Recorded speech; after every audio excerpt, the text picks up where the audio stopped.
America has shown us over and over again exactly what ambition is and what forms ambition should be shown and how ambition can take you to the top. All we doing is putting the mirror up and showing you that yes, we saw it, yes, we got it, and yes, we're doing it.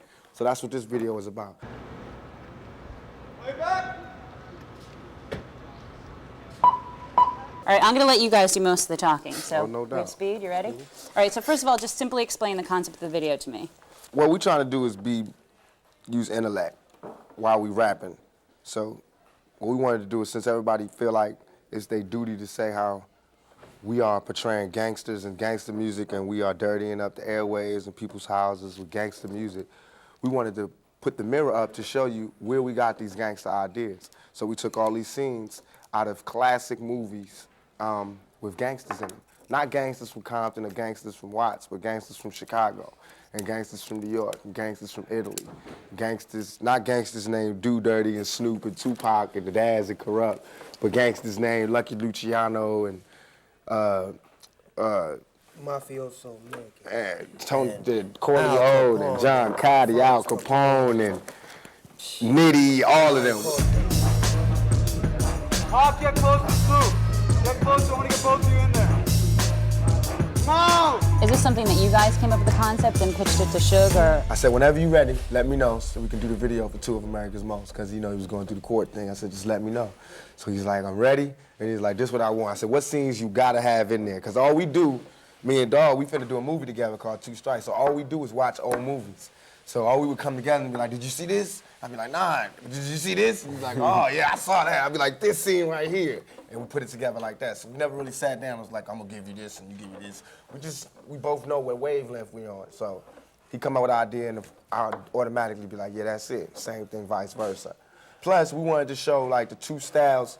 Me and Snoop represent, to me, my own opinion, we represent the nucleus of the entire ghetto. I represent the hardcore, grab at you, no holds barred, no prisoners, relentless, hustle to the early morning hustler type of person, thug, and Snoop represent the more calm, all legit, right by the book, no waves, let's get our business handled. You know what I mean? We both represent, you know what I mean? Both sides of the game. The calm one and the relentless one. And no one knows which side is more appropriate or which side is more profitable, but we're showing you both sides. And if you look at our lives and look at our music, you'll see where each side takes us. Because right now, we side by side, Yep. hitting them up through this whole industry, through this whole world, we're hitting them up side by side. So how, last time I saw you was at the LBC video shoot. How are you popping up in this video today? Actually, these is all the homies and they got together to do this video for actually to do the song for Tupac's album.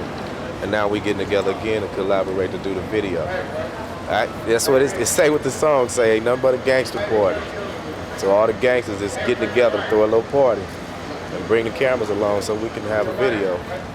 What's it like shooting videos for you guys? Do you find it an enjoyable process, or is it because all of you guys are together? Oh, when they not stop, break, 5 minutes, let's set up this, then when it's like that, we don't like it. But when it's going smooth and we can just do a take, move to the next scene, do a take, then it's fun then. But when it gets down to the politics, nobody's getting along and it's just hectic.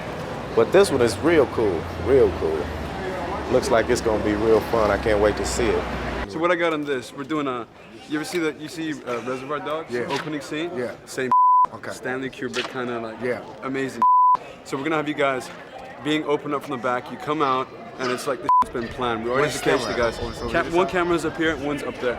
We got a high angle. The high angle is gonna see the bodies sprawled out and the pools of blood. Okay. This one's basically just gonna see the crumpled up bodies and you guys approaching us right this way. Okay. And then we'll go to performances right there in that spot. For the performance, I wanted to get out the car just like you explained. We sitting there, we could be, ain't nobody here to catch us or nothing, so we can still be out here doing the performance. Okay. Then I want a car to come, a police car, that detective, anybody scared, and that's what make us run.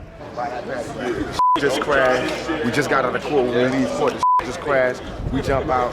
It's gonna be police laying down in blood right here. Police laying down in blood right here. The homies just did that. Daz, Nate, Sight, and Bogart. That's who they see. And that's who they see coming out the car.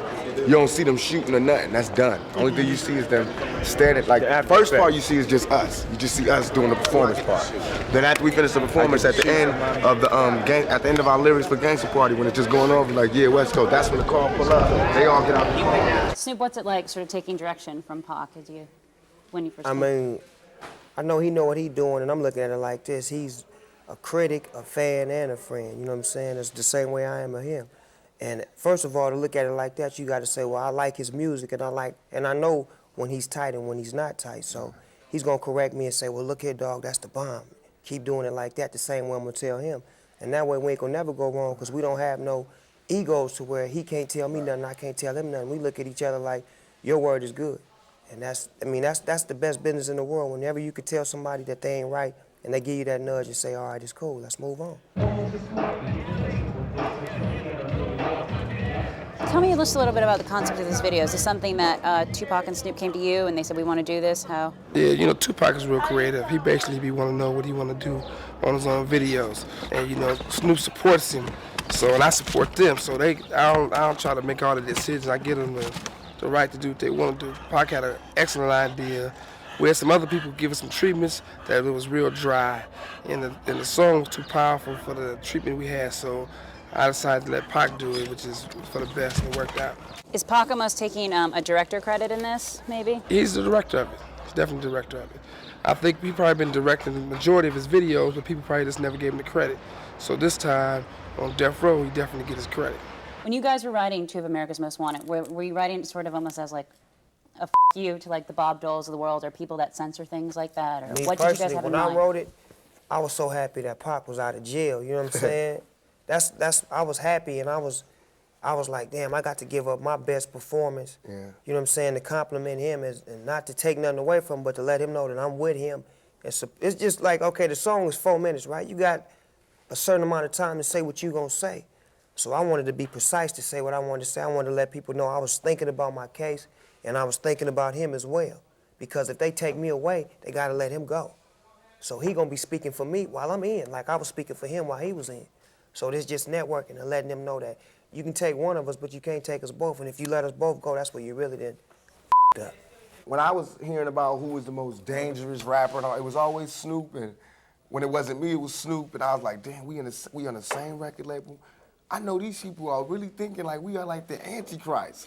And I remember being in the studio, and it'd be me and Snoop, and he had his son in there, and I was in there, and just being out of jail, you know, still having the emotional responses that somebody has when he just got out of jail for a year for a crime they commit. And he in there fighting a trial for murder. We in there with kids, and just all our dreams in front of us, all our hopes in front of us, and doing that song was like irony.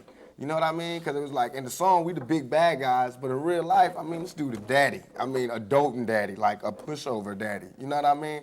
And I'm just me, you know what I mean? So it's like when they look at us, it's like they look at us like two different people. So that's why two of America's Most Wanted, although it is frighteningly true, it's really just like a joke. Is there definitely more collaborations of you two in the future? Do you guys think that you'll get back in the studio again together? Oh, we got like 5 songs. We did a whole lot of songs together. I know that, like, individually, when I've interviewed both of you, that you've always been a fan of Snoop's and you've always been a fan of Tupac's. Were you guys intimidated at all to go in the studio together? No, I mean, you bring the best out of me. You know That's what I'm how saying? it is, yeah. It's like Michael Jordan and Magic Johnson on the same team. Healthy. You know what I'm saying?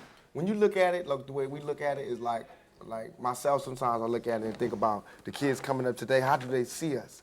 Because I look at how I seen like Aretha Franklin and Marvin Gaye and all those people, the Temptations, you looked at them like giants. And when Marvin Gaye did something with the Temptations, anybody did something together, you felt that. You was like, whoa, man, it made you be together. You know what I mean? It made us be together because we felt them like, damn, these two giants can get together. So that's how it is when me and Dogg feel it. That's why I be telling them we gotta work. We gotta do songs with Mary, because Mary's the new Aretha Franklin. We gotta do songs with Danny Boy. Danny Boy is Sam Cooke. We gotta do this. We gotta carry on the tradition. We might not say our things as sweet as they want us to say it, but we are the next generation, and we are going to carry on that tradition. And when people go back to see what we was living like in 1996 and what was going on and how did we feel, I'm almost willing to bet my life, and I am betting my life, and Dogg is betting his life, that it's going to be our stories that they're listening to. Exactly. I can guarantee you.